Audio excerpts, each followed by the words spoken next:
Hi all, Lucas here. If you'd like to access some interesting mental fitness tips filmed in beautiful locations like this wonderful golf course here, hit subscribe and let's see where we go. So what I want to talk today is about avoiding hazards, but having the shots necessary to be able to get out of them. So as golfers, we know that when we're playing golf, what we really want to avoid is all the hazards. We've got bunkers. This is a beautiful bunker to look at, but man, that's a tough shot. There's a real nasty one over there as well.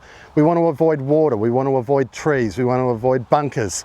We want to put ourselves in position to make the game as easy as possible. Play it off the best grass, hit the green, best shots, great angles, all of that stuff. So I suppose what I would like to say is that when we are in these bunkers, we are going to land in them. How do we get out? Now, not every shot we know from a bunker is exactly the same. We've got fairway bunkers, long bunker shots, short bunker shots, all of the different plethora of shots that we can hit out of a hazard. I'd like to use anxiety as a metaphor, right?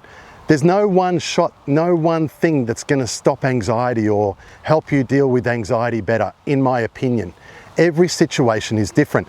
We need a whole range of shots in our bag to be able to deal with anxiety depending on how it's presenting, where we are, all of those types of things. So when I'm working with clients, these are the types of things that I like to look at. Sorry, I'm getting hit by a fly here.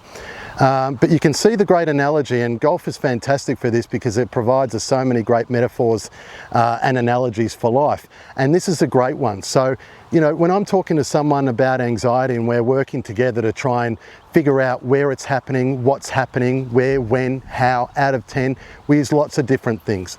The one thing that I like to try and start off with is, where do you feel it physically? Do you feel it in your gut? Do you feel it across your chest? Do you feel your toes starting to squirm up and tighten up? Do you feel it in your biceps or across your back? When is it happening? Is it happening in class? Is it happening at work? Is it happening in the mornings? Is it happening at home? Is it related to any specific task? Where is it out of 10? If 0 is nothing and 10 is the worst anxiety you've ever felt in your life, where does it sit?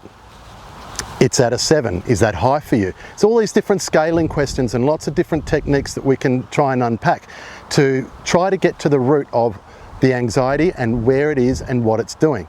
Now, anxiety, and a little note about anxiety, anxiety gets a really bad rap. And clearly there's lots of issues in society with anxiety, but without it, we would not be able to get out of bed in the morning. We wouldn't have any pressure on us to finish those assessments or to finish that piece of work or whatever that thing is. So anxiety can be a real positive thing. But when we're on the train tracks and we can't get off, that's when it's having a really negative effect. That's when we need to improve the tools or the clubs that we've got in our bag to help deal with anxiety. Because guess what? Tiger Woods, Adam Scott, Jeff Ogilvy, you name it, John Rahm, Cam Smith, Minjee Lee, they all end up in bunkers, they all end up in hazards. But the great thing that they've got is they've got a cache of experience and they're tuned in and they're focused on what they're doing, and that they know that when they're feeling like this shot here, they know exactly how to deal with it. And my theory is that anxiety, as our example that we're using today, is exactly the same. Which tool are we going to use? What's the situation? Let's just take a deep breath. Assess what we're trying to do and see what's the best way forward. So this shot, let's have a look at it. I am miles away from here. I think my best option really is to jump out to the side. If I attack this, I'm just as likely to leave it in the bunker. So let's have a look.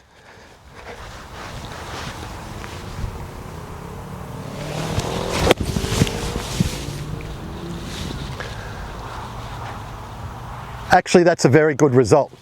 If I had have gone straight for the pin, I would have probably landed on the green, but a high likelihood that I might have mucked it up. Now I'm just on the edge of the green over there and I've got 2 putts for a par. Easy game. Anxiety can be the same. You need tools, and you need lots of different tools to be able to assess the situation and roll forward. So I wonder, is there any aspects of your life out there? Put a comment down and let's have a conversation about it, that you use different tools in the bag to deal with different situations. More to come. I'll speak to you next time. Cheers.